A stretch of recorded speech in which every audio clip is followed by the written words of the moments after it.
तो महाराज जी, मैं ये चाहता हूँ कि आज हम सभी को ये बताएं कि वो आपने कैसे लिखा और कहाँ लिखा और वो भाव आपके मन में कैसे आया महाराज जी।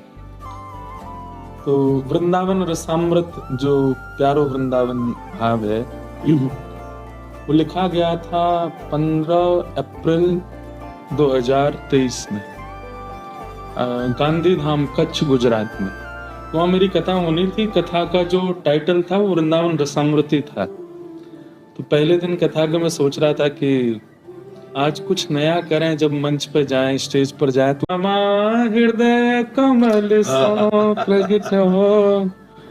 और जब किशोरी जी ने बनाया तो किशोरी जी ने जब बनाया तो ठाकुर जी ने जब उसको देखा तो ठाकुर जी को बहुत भाया। इसीलिए भागवत जी में लिखा है कि वृंदावनम संप्रविश्य सर्वकाल सुखापम।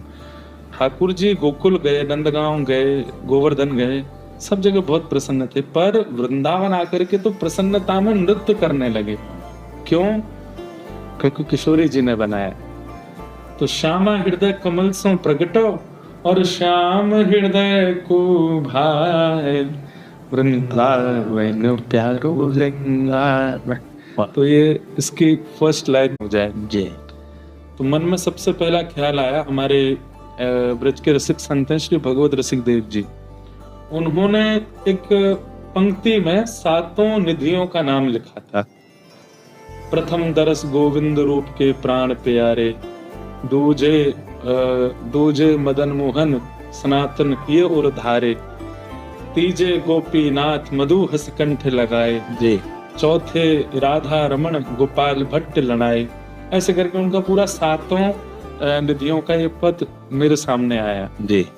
मैंने कहा कि ये भाव अगर हम इसको थोड़ा सरल भाषा में और थोड़ा इसको और विस्तार करके अगर लिखेंगे कितना आनंद आएगा।